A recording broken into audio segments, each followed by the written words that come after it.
nearly 3 months after President Obama ordered airstrikes against the Islamic State militants, after he said he would guard against mission creep, no boots on the ground, the nation's top military officer today said we may eventually need boots on the ground. That, as the Secretary of Defense said in the same hearing, there is no military solution.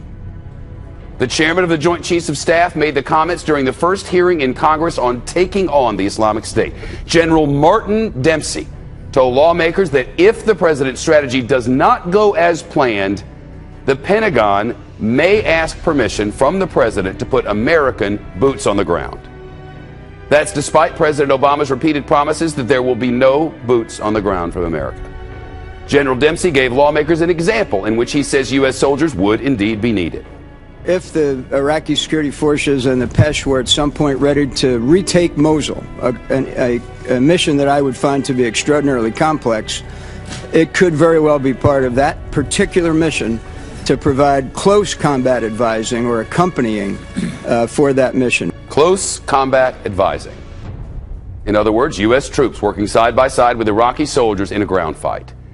Then there are those so-called moderate rebels in Syria. Remember, they aren't just fighting the Islamic State.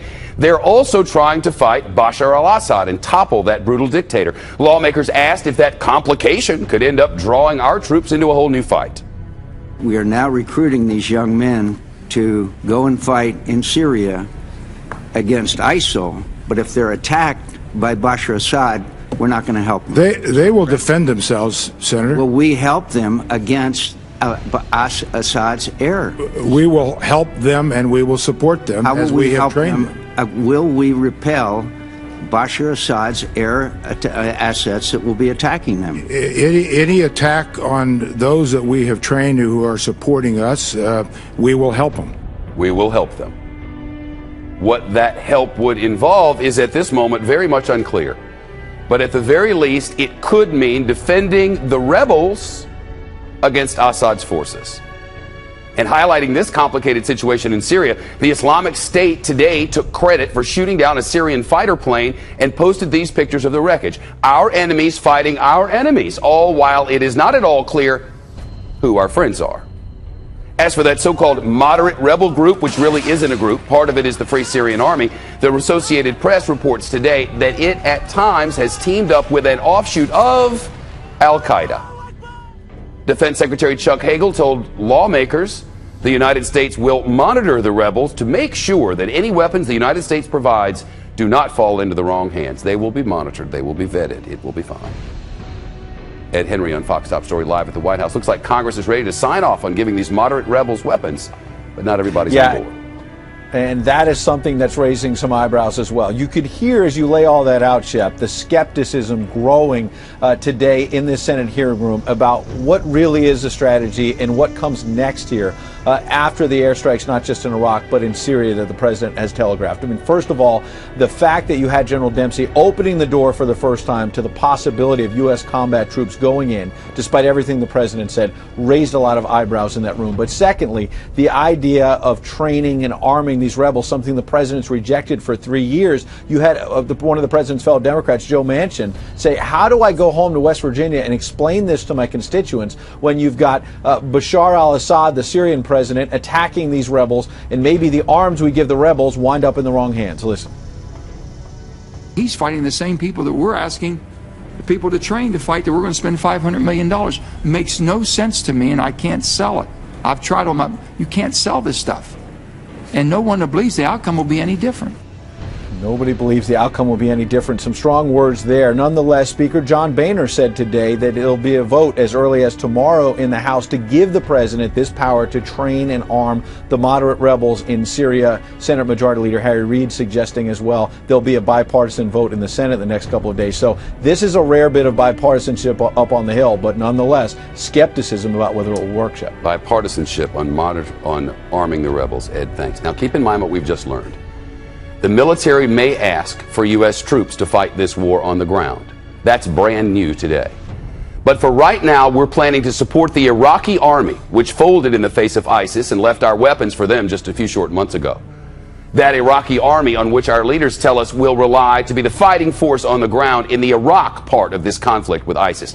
It's mostly disbanded, that Iraqi army, and being reorganized now. Now, on the Syrian side of this war with ISIS, we'll rely on the moderate forces within Syria. So who are they? Republican Senator Mike Lee reminded us in the hearing today. It's a minute and a half long. It is very important. On each of you that if ISIL had... He stated that the notion of arming Syrian rebels has, and the next few sentences are all in a quote, has, quote, always been a fantasy. This idea that we could provide some light arms or even sophisticated arms to what was essentially an opposition made up of former doctors, farmers, pharmacists, and so forth, and that they were going to be able to battle not only a well-armed state, but also a well-armed state backed by Russia, backed by Iran, a battle-hardened Hezbollah. That was never in the cards, close quote. Now, the president, hardly a month later, is seeking authorization to do basically that. So, Mr. Secretary, what has changed, and why does the president, who apparently didn't think that would work and described that as some sort of fantasy about a month ago, what has changed to make him think that it will work now? Well, first, thank you, Senator. At the risk of interpreting what the president meant when he said that, I recognize that is always risky, as I've said. But let me address your question this way. What's changed now is the urgency of what has occurred in the Middle East. What has changed now is the urgency of what has occurred in the Middle East. Of course, Senator Mike Lee, Republican of Utah's question was, what has changed about the fighters on whom we'll rely to be the ground forces in Syria as we work toward our goal of destroying the Islamic State? What has changed about those fighters? To that question, Senator Lee got no answer from Secretary Hagel. And the Republican Senator Mike Lee understands that and more. Listen.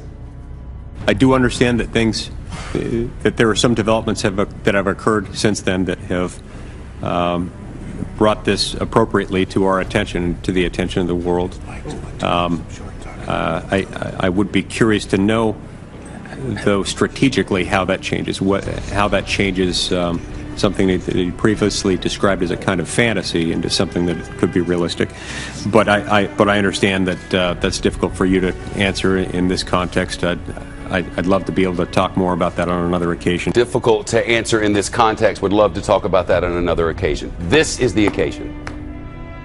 This is the time that our government set aside to talk about, among other things, the fighters on whom we plan to rely to accomplish our stated goal of destroying ISIS. Today, in Congress, Secretary Hagel, General Martin Dempsey, and others before our representatives, your representatives and mine.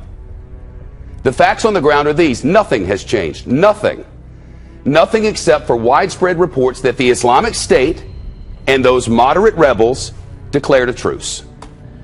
ISIS and the moderate Syrians who fight the Syrian dictator and murderer Bashar al-Assad have agreed to not fight each other anymore so that they can fight together, actually both Assad, but separately, not together. But here's our plan for them.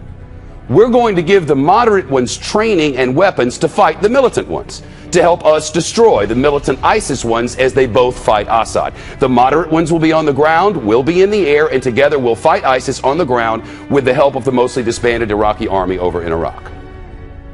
Is there any chance that won't go well? Of course, General Dempsey said today, this plan may not work. He said if this doesn't work, they'll be going back to the drawing board, as he put it in testimony today. What's left on the drawing board? Well, U.S. troops, whom the military admitted today it may need to fight ISIS to destroy ISIS with the military. Troops as solution to destroy. So what about this, General Dempsey? There is no, I mean, it may be a tough pill to swallow, but there is no military solution. It's got to be part of a broader whole of government regional campaign. There is no military solution, part of a broader whole of government regional campaign.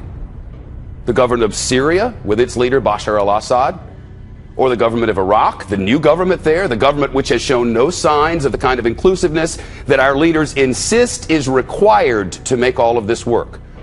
The problem with the old government, our leaders told us repeatedly, was primarily Nouri al-Maliki. He was the problem. He excluded these people, so now they fight with ISIS against his government. Nouri al-Maliki had to go.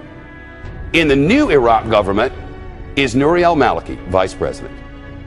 In the new war, our fighters are the moderate ones in Syria and the army that folded in Iraq, unless we need U.S. troops, which the military admits today it may. Recapping some recent history.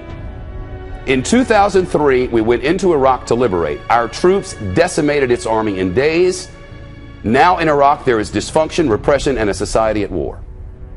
We set out to destroy al-Qaeda. We killed Osama bin Laden. We left with the splinter group ISIS, which we now must destroy.